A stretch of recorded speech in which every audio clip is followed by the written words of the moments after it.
요즘 젊은 세대는 많이 달라졌지만 경상도 남자에 대한 이미지는 무뚝뚝한 것입니다. 어떤 경상도 청년이 결혼 당일날 신부에게 이렇게 말했습니다. 당신을 정말 사랑해.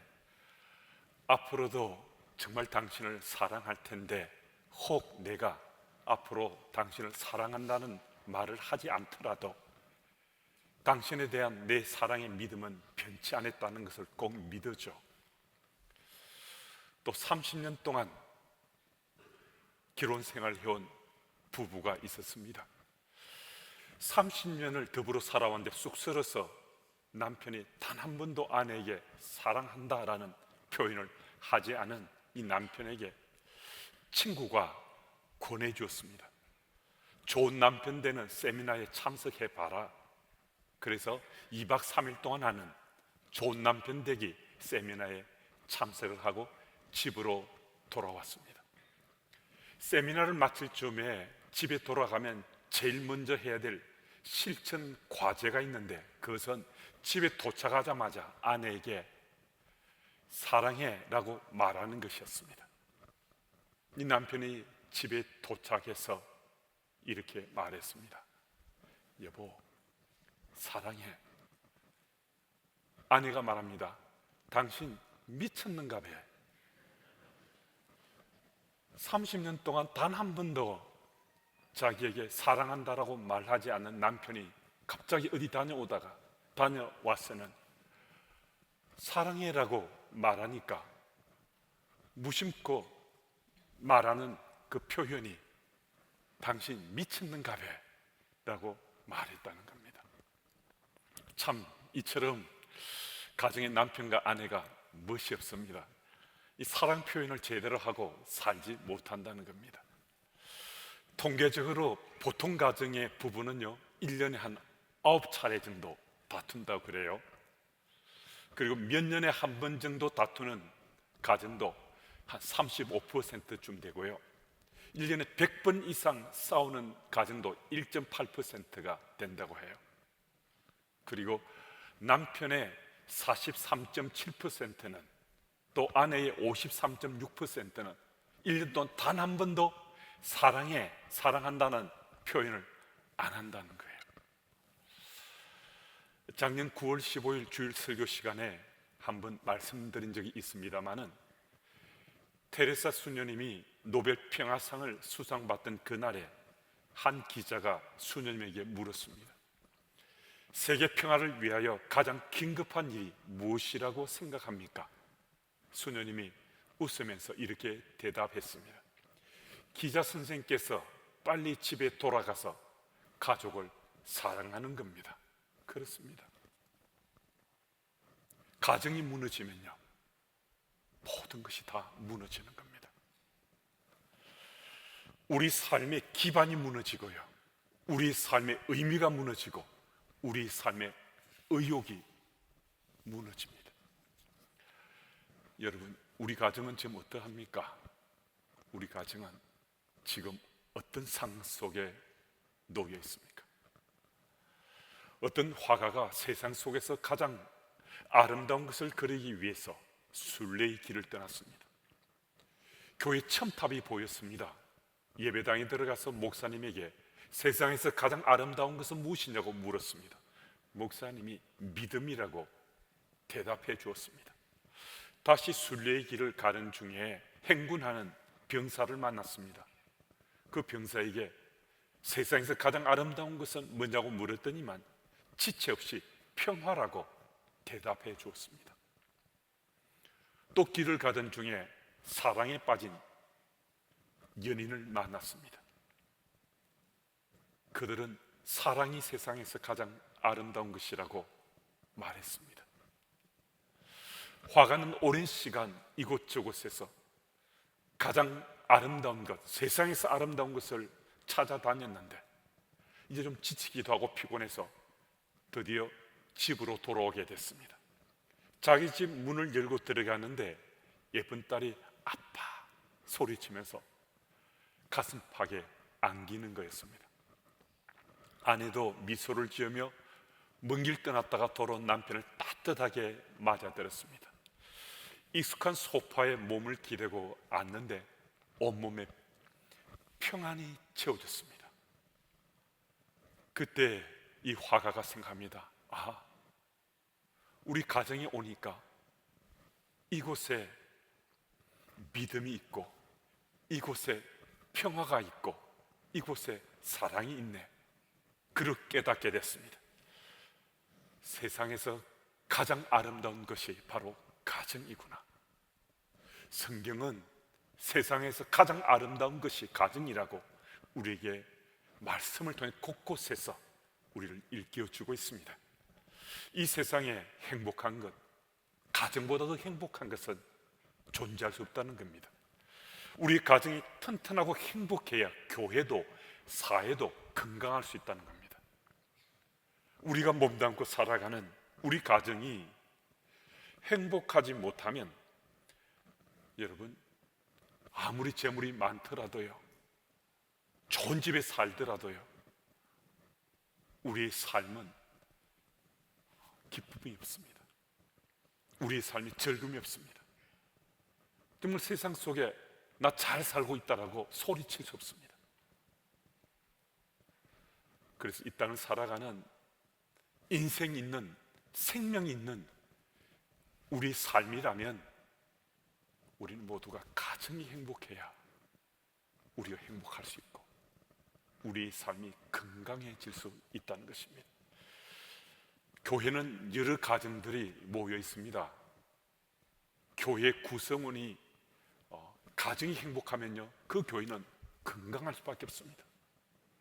우리 주님의 교회 가족들이 주의 손길에 사로잡힌 바 돼서 날로 날로 더 행복해지고 또 건강한 가정으로 빚어져 가고 있다고 저는 믿습니다. 우리 교회 구성이 되기 전에 그냥 좀 불편하고 관계가 껄끄러웠던 가족들 간의 관계였다 하더라도 하나님께서 은혜 베푸셔서 주님이 교회에 몸담고 나서 가정이 회복되고 더 건강해지고 행복해져 간다고 저는 믿고 싶습니다. 왜냐하면 우리가 믿는 하나님은 정말 가정이 행복하길 원하시고 일상 속에서도 말씀을 통해 우리에게 일깨워주신 하나님이시거든요. 그 하나님을 주님의 교회 가족들은 다 믿고 나의 하나님으로 고백하며 지금 살고 있다는 거예요. 그래서 여러분과 저는요, 주의 손길에 우리 삶을 맡기는 겁니다. 그래서 주님의 그 본심을 깨닫는 겁니다. 주님의 본심은 우리가 행복해지는 거예요. 우리가 행복해지면 가정이 행복해지는 거예요. 가정이 행복해짐으로 가정이 건강해지면 교회도 우리에 속한 이 공동체가 행복해지고 건강해지는 거예요. 그렇다면 행복한 가정을 꾸리기 위해서 구체적으로 어떻게 살면 되겠는가? 오늘 본문 1절을 보면요, 행복한 가정의 기본기에 대해서 먼저 말씀합니다. 행복한 가정의 기본기는 과연 무엇인가? 여호와를 경외하며 그의 길을 걷는 자마다 복이 있도다. 아멘. 이 구절에 복이 있도다라는 이 뜻말은 행복하다라는 뜻입니다. 이 구절에 이 내용을 문자적으로 그대로 직역해서 번역하면 행복하다라는 뜻을 함축하고 있습니다. 어떤 사람이 행복한가? 하나님을 경외하고 하나님께서 주시는 그 말씀을 붙잡고 살아가게 되면 그 사람은 행복하다는 것입니다. 모든 행복의 근원이 바로 그 길 위에 있다는 것입니다. 그래서 행복한 가정은 여호와를 경외하는 것으로부터 출발되기에 여호와를 경외하는 것을 그 가정의 기본으로 삼고 기본기로 텃밭을 일구고 살아가는 것입니다. 오늘 본문 3절 말씀 보면 내 아내는 길실한 포도나무 같음이라고 말씀합니다. 무슨 말씀인가 하면 가정에서 아내가 행복하면, 엄마가 행복하면 그 가정은 행복하다는 겁니다. 아내가 행복한 삶을 사는 것을 지켜보게 되면요, 가족 구성원들이 행복해진다는 거예요. 행복의 열매를 맺으면서 가족 구성원들이 오늘도 살고 내일도 살 수 있다는 겁니다. 저는 우리 교회 목사님들이 부교역자로 부임하게 되면요, 개인적인 만남을 먼저 시작할 때 이런 말을 꼭 권합니다. 목사님, 우리 교회에서 부교역자로 사역할 때뿐만 아니라 목사님이 앞으로 담임 사역을 할 때도 아내가 행복해야 목사님이 사역을 성공적으로 하고 있다고 믿을 수 있습니다. 그래서 사역에 무엇보다도 아내가 행복하도록 사역하셔야 됩니다라고 제가 권합니다. 아무리 사역의 열매가 주렁주렁 맺히고 다른 사람들 존경받는 목회자의 사역을 아주 활발하게 펼치며 현장 속에 있다 하더라도 가장 가까이에서 더불어 살아가는 아내가 목사인 남편의 사역에 행복하지 않다면, 불편하다면, 힘들다면 사실은 그 목사는요, 껍데기로 사역하고 있는 겁니다. 그 목사는요, 아내는 행복하지 못한데 교우들을 또 공동체 가족들을 행복하게 해준다면 신바람나게 목회하고 있는 거잖아요. 그럼 그 분명히 잘못된 거잖아요. 분명히 잘못된 거잖아요. 오늘 믿음의 삶을 살아가는 우리 삶 속에, 그래서 우리 현장이 어떠든 아내가 행복해야, 엄마가 행복해야 그 속한 공동체는, 특별히 가정은 행복할 수 있습니다. 오늘 본문 구절 자세히 보시면요, 아내를 포도나무라고 비유하고 있습니다. 포도나무의 가장 중요한 특성은요, 자기 스스로 서지 못한다는 거예요. 버팀목이 필요하다는 거예요. 계속해서 가지치기를 해주어야 풍성한 결실을 맺게 됩니다.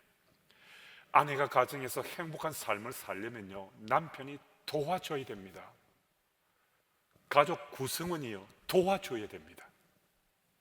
여러분, 행복한 가정을 이루려면 가정의 아내가 행복해야 된다는 것, 엄마가 행복해야 된다는 것, 이 사실을 여러분 믿으시면요, 정말 가정은 행복할 수 있습니다.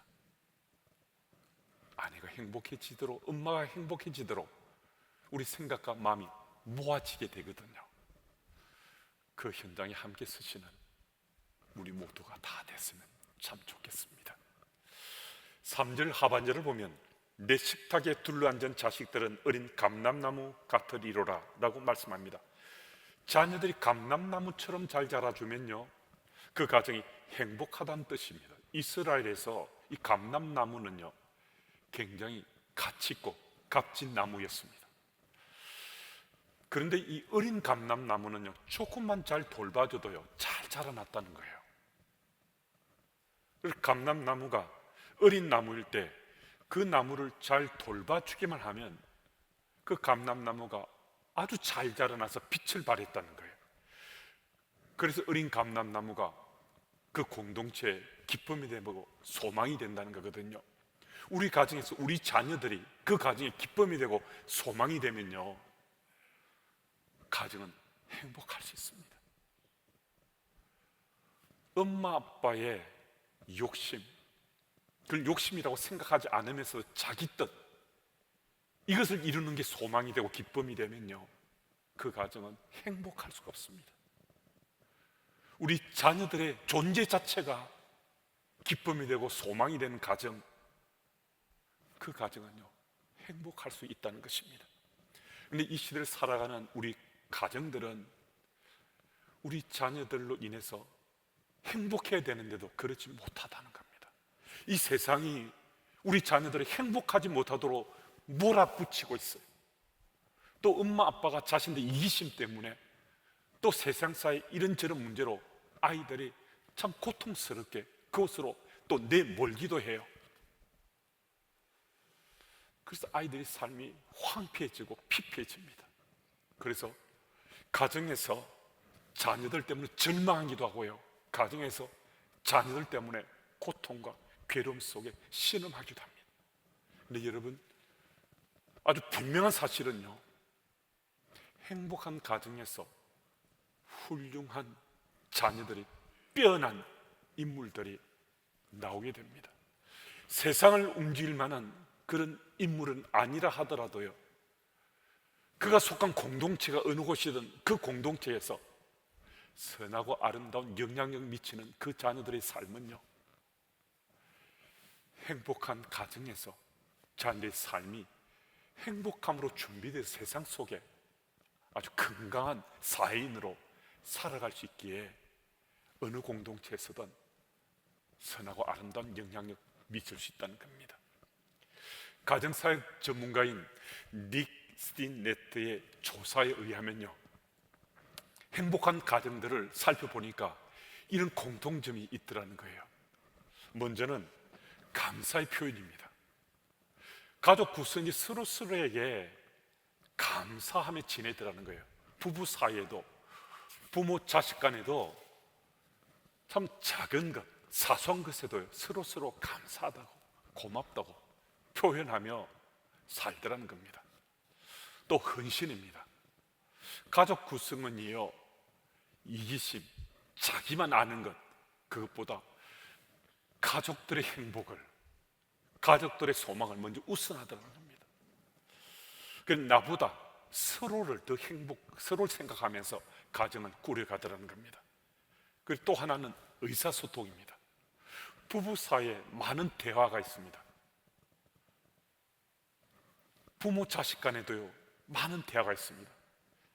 형제 자매 사이에도요, 많은 대화가 있습니다. 또 하나는 함께하는 시간입니다. 함께 식사하고, 함께 교회 가고, 함께 놀고, 함께 예배드리고, 함께하는 시간이 부족하다고 소리치는 세상이잖아요.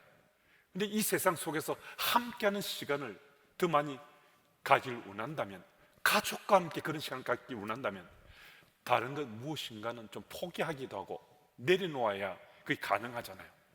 그러니까 가족과 함께하는 시간을 우선으로 생각하는 이 가정은 행복하게 된다는 거죠. 또 하나는 정신적 건강입니다. 이 가족들은요, 서로 격려하고 칭찬하고 또 축복하는 게 이게 너무 익숙한 거예요. 작은 일도요, 서로 축복해 주는 거예요. 이 사소한 일을 뭐 적당하게 특별히 잘한 것 같지도 않은데도 칭찬해 주는 거예요. 서로 세워주는 거예요. 가족 구성원들이 점점 더 아주 건강해집니다. 정신적으로 강해집니다. 계속 축복받고 자라나잖아요. 칭찬받고 자라나잖아요. 그들의 일상의 삶이 축복과 격려와 칭찬과 세움으로 채워지면 그 자녀의 삶, 그 가정의 삶은 행복할 수밖에 없습니다. 그리고 극복의 능력입니다. 여러분, 문제없는 가정은 없잖아요. 지금은 문제 없어도 앞으로 또 다른 문제가 생길 수 있잖아요. 그런데 문제는 언제나 가정 앞에 돌발 상황으로 우리를 고통스럽게 할 수 있습니다. 고난 가운데 던져줄 수 있는데, 그런데 그 고난에 대처하는 능력들, 비록 고난을 당하지만 고난 앞에 주저하지 않고 가족이 함께 연합하는 거예요. 함께 그 고난을 이겨내려고 하는 거예요. 그런 가운데 오히려 변화와 발전이 있습니다. 가족 구성 모두에게 변화와 발전이 있고 고난을 극복한 지혜와 능력으로 채워집니다. 어찌 그 가정이 행복해지지 않겠습니까? 여러분, 행복한 가정에 이 6가지가 공통적으로 보여지고 나눠진다는 건데요. 그런데 이 6가지만으로도 어쩌면 충분하지 못할 수 있습니다. 저는 꼭 한 가지가 더해져야 된다고 생각하는데요. 그것은 하나님께서 믿는 우리 주신 말씀, 그 말씀을 묵상하고 적용하며 살아가는 것, 큐티하는 가정이 되면, 저는 말씀의 베이스 속에 이 6가지를 세워가면요, 저는 어떤 가정이라 하더라도 그 가정은 행복해질 수 있다고 저는 믿습니다. 지금까지 말씀을 테마 삼아서 가족들이 그렇게 나눠본 기억이 없어요. 또 자녀들이 이미 분가했을 수도 있어요. 아직 어린 자녀 아닌 이미 분가한 자녀들이 있을 수 있어요. 하나님 말씀을 가지고 같이 말씀을 묵상하자든지 적용하자든지 이런 이야기를 해본 적이 없는데요. 그러면 못하는 건가? 불가능한가? 그렇지 않습니다. 처음 어색할 수도 있잖아요. 불편할 수도 있잖아요.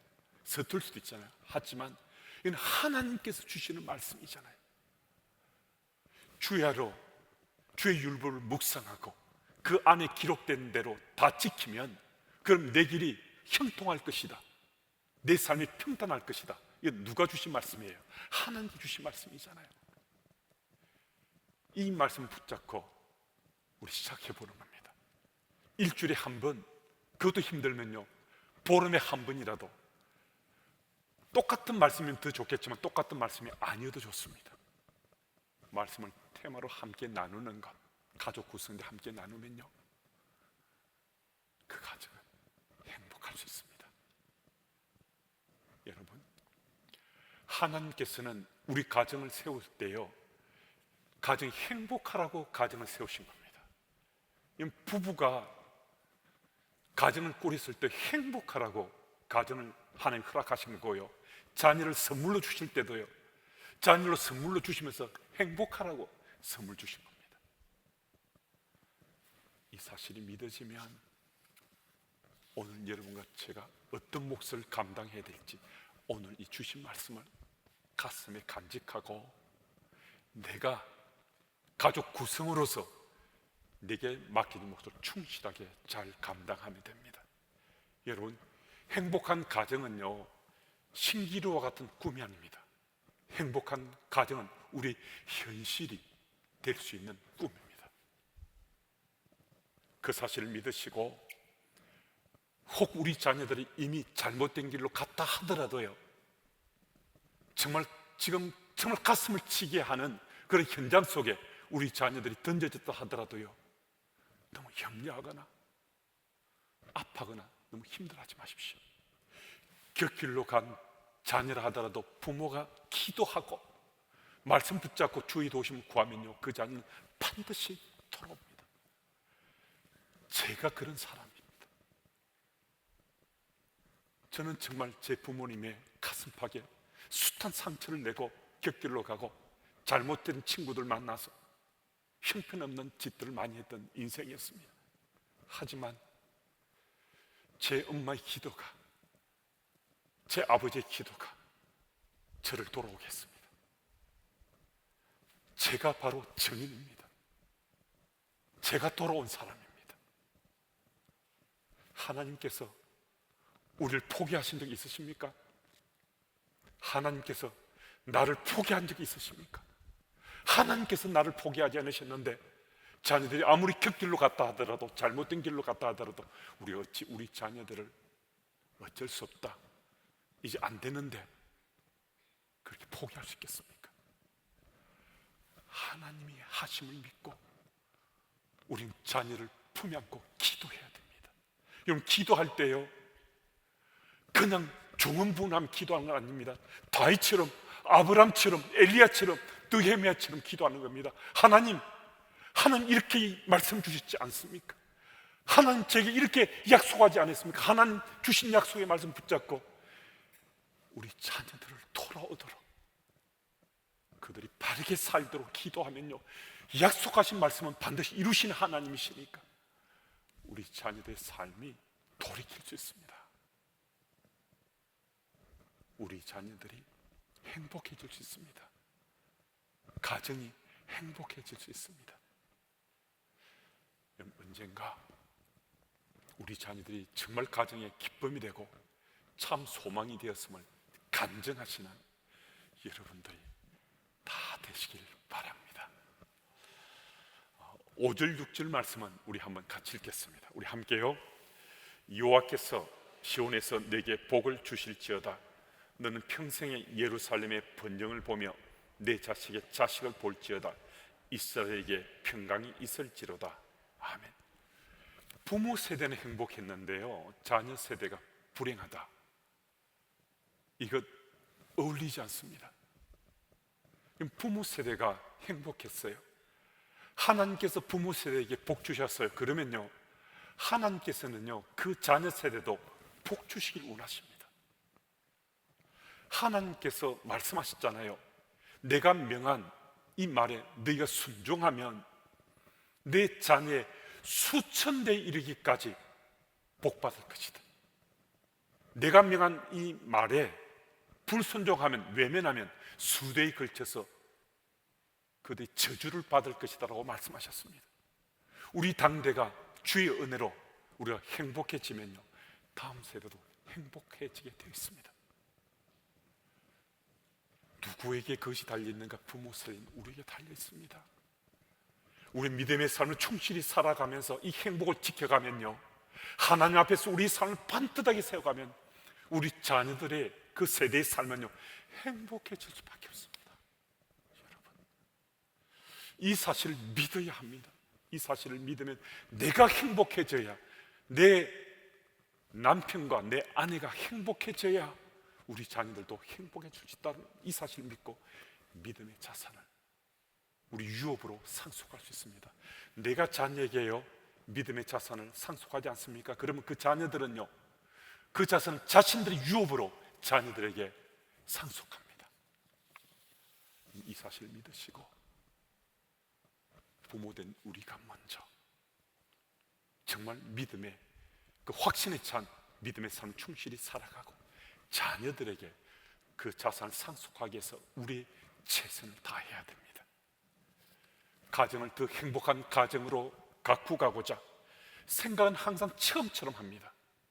1년 후, 5년 후도 항상 생각은 처음처럼 하고요, 행동은 이게 마지막이다 하는 각오와 다짐으로 행동하는 겁니다. 그래서 생각은 처음처럼, 행동은 마지막처럼 행복한 가정을 꾸리기 위해서 최선을 경주하시는 여러분들이 다 되시길 바랍니다. 한 가지 얘기를 덧붙이고 오늘 말씀을 마무리하겠습니다. 19세기 영국의 유명한 과학자요 철학자였던 토마스 헉슬리 교수는 예수 복음을 믿지 않았습니다. 신앙인을 비웃던 사람이었습니다. 예수님과 십자가가 이게 허구라는 거예요. 예수 복음 가짜라는 거예요. 그런데 그의 말년에 임종을 지켰던 간호사가 뜻밖의 놀라운 말을 전해주었습니다. 헉슬리 교수가 마지막 임종의 순간에 크게 눈을 뜨고 천장을 바라보면서 세 마디를 남겼다는 겁니다. 그 하나는 내가 틀렸군요. 또 믿는 사람들이 하는 그 말이 사실이었군요. 또 다른 하나, 나사렛 예수여, 당신은 부활하셨고 지금도 살아계시군요. 여러분, 예수님은 지금도 살아계십니다. 성경 말씀은 변개함이 없는 진리입니다. 우리가 믿음의 삶을 함께 나누는 이 스토리는 다 사실입니다. 이 사실을 믿으시고 주께서 오늘 말씀을 통해서 약속하신 이 말씀을 꼭 붙잡고 행복한 가정을 꾸려가시려면 우리 가정들은 행복해질 수 있습니다. 우리 가정들은 건강해질 수 있습니다. 바로 이 나사렛 예수, 부활하신 예수님을 우리 최고의 자산으로 우리 자녀 세대에 상속하시면서 행복한 가정을 꾸려가시길 예수 이름으로 축복합니다. 하나님 아버지 참 감사합니다. 우리들에게 가정을 허락하시고 하나님 기뻐하시는 삶을 살게 하시니 감사합니다. 세상에 그 어떤 것보다 소중하고 귀한 것이 가정인 것을 다시 한 번 더 일깨움받고 가족의 행복을 위해서 더욱 최선을 다할 수 있는 우리 모두가 되게 하옵소서. 5월 가정의 달에 주님의 교회 가족들이 가정마다 행복의 열매가 주렁주렁 맺힐 수 있도록 도와주옵소서. 무엇보다 우리에게 믿음의 가정을 허락해 주심을 감사드립니다. 또 아직 믿음의 가정으로 가족 구성원들이 다 믿지 못했다면 믿음의 가정들이 될 수 있도록 소망을 갖고 오늘도 믿는 자로 충실히 살아갈 수 있기를 예수님 이름으로 기도드립니다.